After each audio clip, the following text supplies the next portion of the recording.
The story we're about to tell takes us way back in time. In fact, as far back as an era that predates history, to an age where the people of ancient Italy were still taking shape.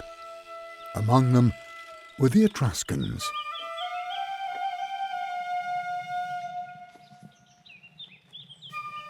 In the 8th century before Christ, an Etruscan aristocrat was part of the ruling elite of his time.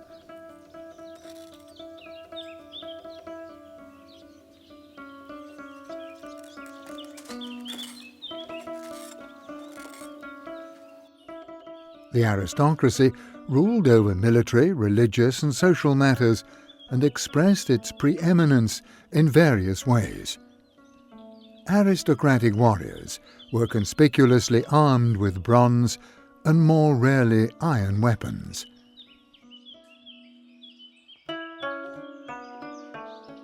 The crested helmet gave warriors a solemn, menacing countenance.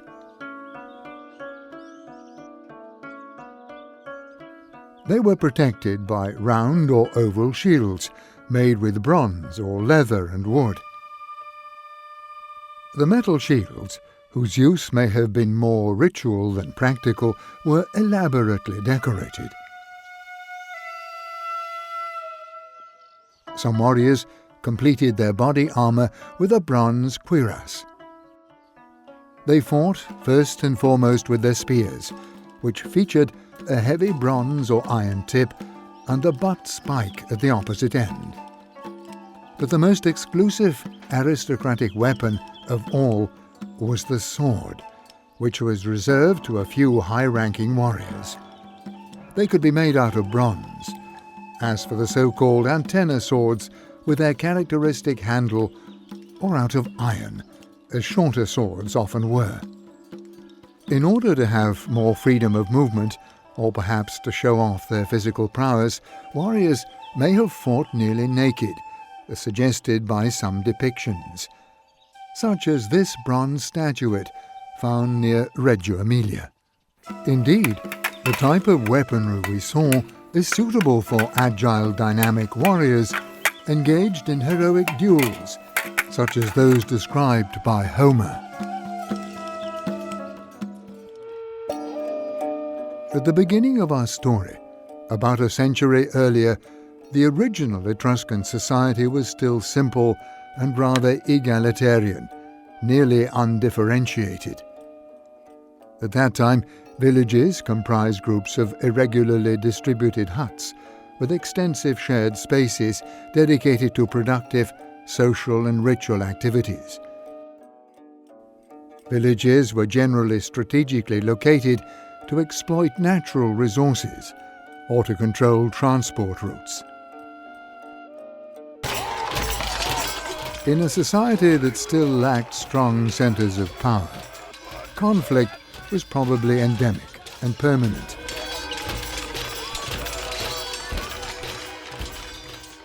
And villages needed to be protected. A simple stockade could suffice, as documented at Castelfranco Emilia, or more complex systems were also used, as in the moats, embankments, and stockade used in Bologna. The burial grounds were located just outside the villages, serving as a sort of sacred boundary for the community. The huts could be rectangular with a gable roof, such as the one depicted on the stela found in Bologna's San Vitale necropolis and dating back to the 8th century before Christ. But we know that they often were circular or oval with a conical roof. The huts were made with materials that could be easily found in the local surroundings, mostly perishable materials such as wood, which was used for load-bearing structures. The walls were made out of trellis of woven branches, plastered with clay or with bricks made of dried clay. The foundations could be made with stones, pebbles or wooden beams, while the roofs were covered bundles of reeds or straw of cereals. The cinerary urns made in Tyrrhenian and southern Etruria were often shaped like the dwellings of that era.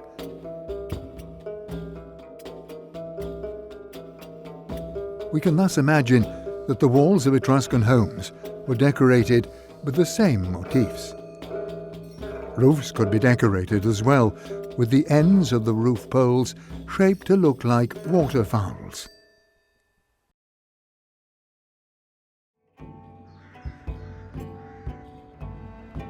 The villages earned their sustenance through agriculture, livestock raising, and forestry.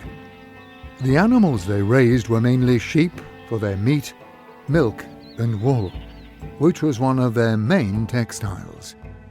Pigs for meat and cattle, which were mostly devoted to help the agricultural work and transports.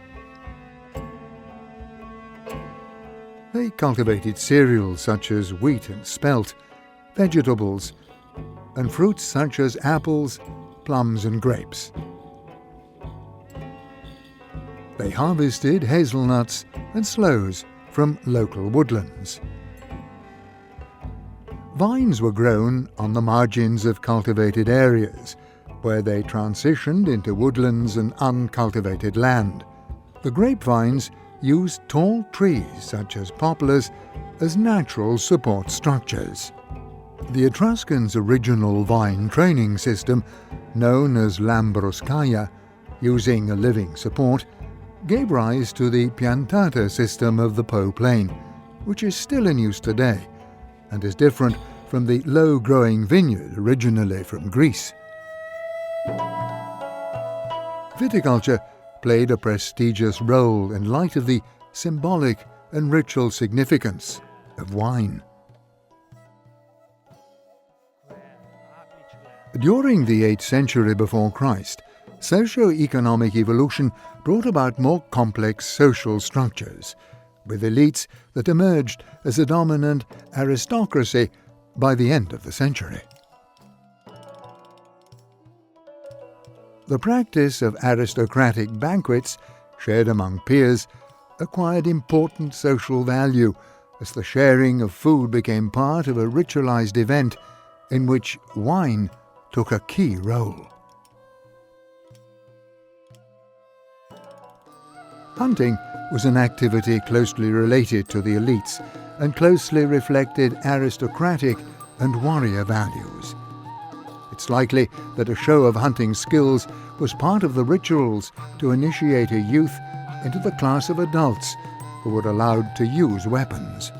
Aristocrats also dealt with religious issues, as evidenced by some impressive grave goods found in Etruscan burial sites in the Adriatic area, in which armor and symbols of civil and religious power were equally represented. Etruscan spirituality, which was probably based on sun worship and may have included resurrection myths, transpired through their funeral rites, which were based in large part on cremation. The body of the dead aristocrat was prepared for viewing before a procession brought him to the funeral pyre in the necropolis. The dead aristocrat was accompanied by objects that symbolized his or her social status, symbols of military and social power for a warrior, and jewels, domestic tools, and status symbols for a noblewoman. The highest-ranking individuals were cremated with a wealth of grave goods: arms, dismantled chariots, horse trappings, bronze vessels, pottery, offerings of food, personal ornaments, instruments, and other valuable objects. For the most illustrious among them, funeral feasts revolved around ceremonies that were very similar to those of the ancient Greeks, as in Homer's description of the funeral of Patroclus in the Iliad. There on the spot where great Achilles showed, they eased their shoulders and disposed the load. While those deputed to enter the slain heap with a raising pyramid the plain, 100 foot in length, 100 wide, The growing structure spreads on every side. High on the top, the manly course they lay. And well-fed sheep and sable oxen slay. Achilles covered with their fat the dead, and pile victims round the body spread. Then jars of honey and of fragrant oil suspends around, low bending o'er the pyre. 4 sprightly coursers, with a deadly groan, pour forth their lives, and on the pyre are thrown.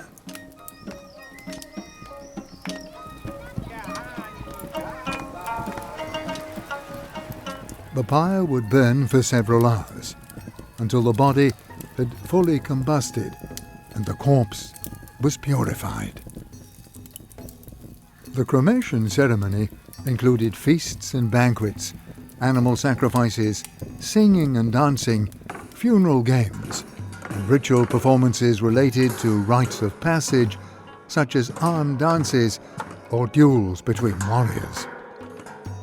One such rite seems to be depicted on a funerary stele found a few years ago near Merano di Castenaso, Bologna province, in a necropolis dating back to the early 7th century before Christ.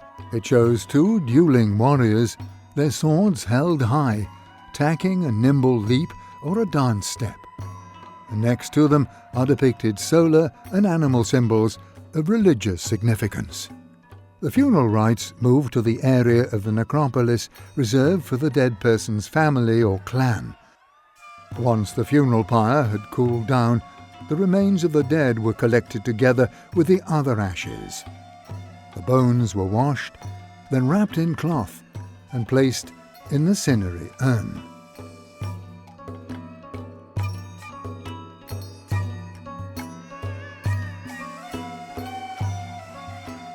A few grave goods were placed in the urn, which traditionally consisted of a biconic vase covered with a bowl.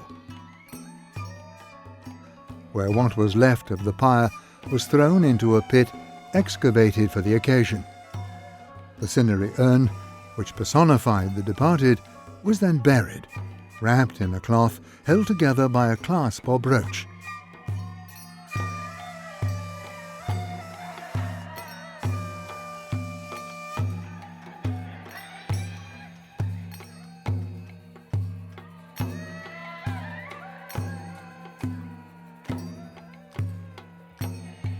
Finally, the grave goods were added. Some came from the pyre itself, while others were prepared beforehand. The grave was closed with wooden boards or stone slabs, with a small mound of earth on top. A stone marker indicated its location.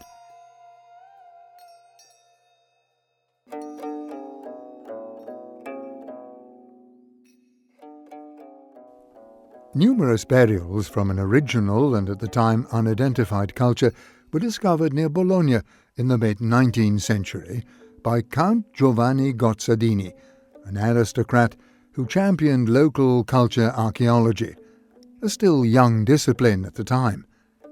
He named this culture Villanovan, after his country residence in Castenaso, which was called Villanova.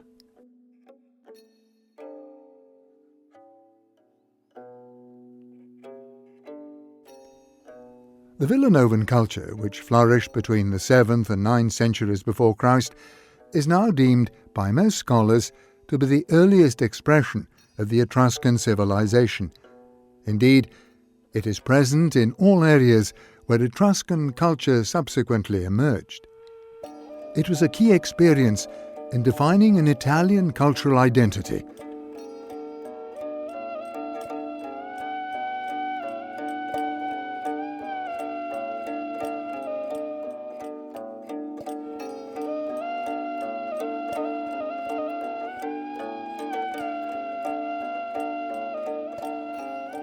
The Villanovan archaeological heritage is preserved in numerous museums in Emilia-Romagna, since remains of this culture are present throughout the region.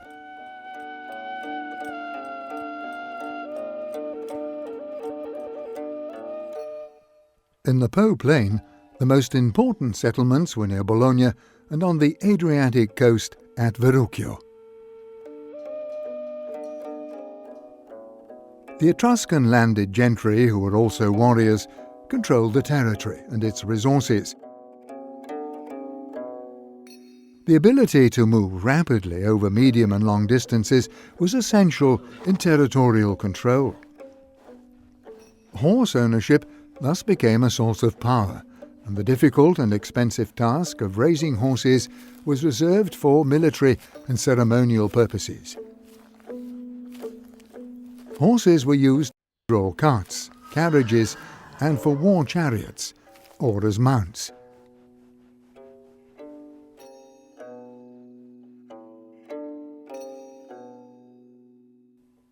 As early as the Bronze Age, horses had been used as draft animals, and the chariot had become a symbol for aristocratic warriors. Starting in the 8th century before Christ, warriors began to move on horseback, thus acquiring unprecedented mobility and the possibility of controlling far larger territories than previously imaginable.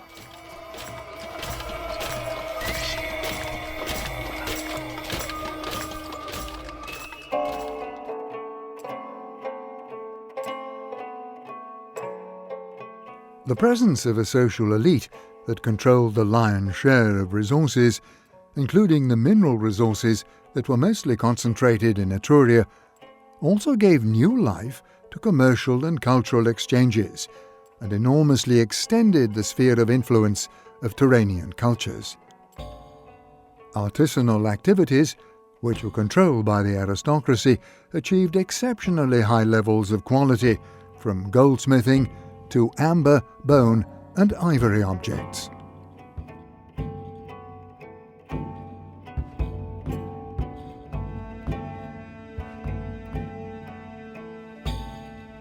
A particularly characteristic, elegant, and prized material was a type of black, glossy ceramic, which was made carefully, controlling the quantity of oxygen available during the firing of clay. Aristocratic women also played a key role in manufacturing, particularly in weaving, the quintessential art of noble women. Although only a few items have reached us, they're highly prestigious. They were found at the Verrucchio burial sites on the northern Adriatic coast.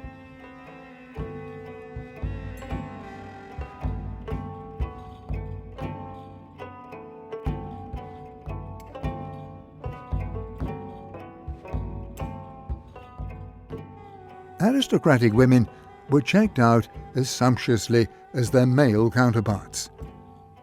Noble women wore their hair in 1 or 2 long braids, sometimes adorned with spirals made of gold or bronze wire. They sometimes covered their heads with a round mantle that framed their faces and was held in place by fine brooches. Long tunics made with coloured woven cloth with embroidered borders and metal decorations. Around their waists they wore elegant belts with lozenge-shaped embossed bronze clasps. Ornaments and jewels, such as brooches, were mostly made of bronze, or more rarely gold and silver, and were decorated with items made of bone, Baltic amber, ivory, and coloured glass beads. Earrings, necklaces, and thin bracelets made of bronze or gold were equally exquisite. Footwear was often soft boots, snugly fitting.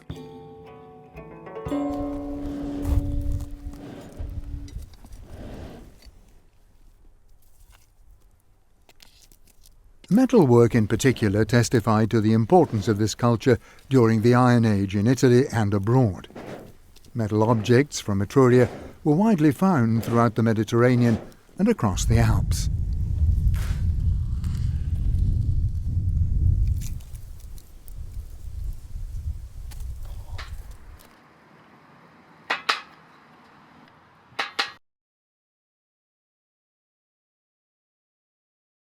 Towards the end of the 8th century before Christ, and during the following century, a phenomenon that was impacting the entire Mediterranean had a huge influence on an Etruscan world that was still taking shape.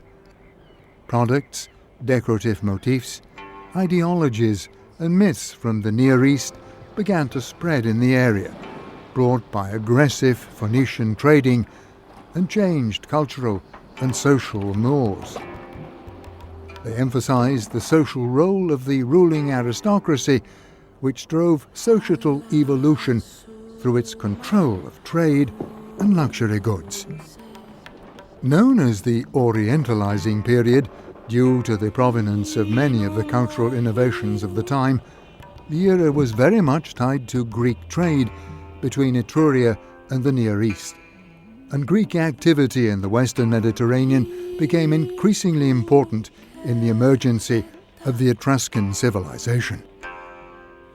The military realm was transformed as well with the adoption of hoplite Greek weaponry.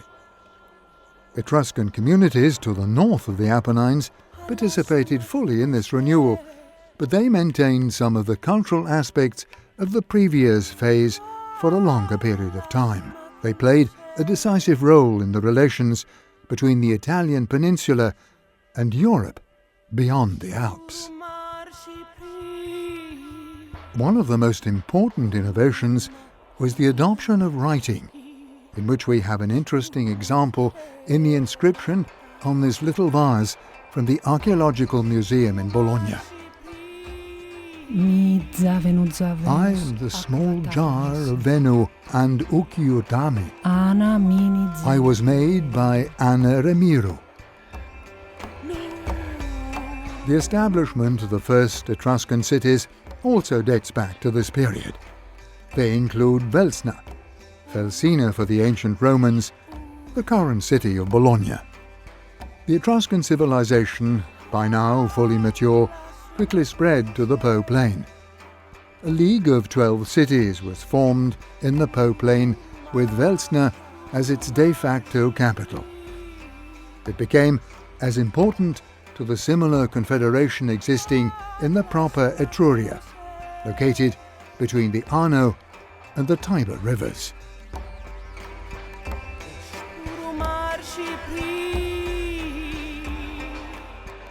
In Tuscorum iure, pene omnis Italia fuerat. Italy was almost entirely under Etruscan domination, wrote Cato. Even Livy wrote about how the power and prestige of the Etruscans extended from the Alps to the Strait of Messina.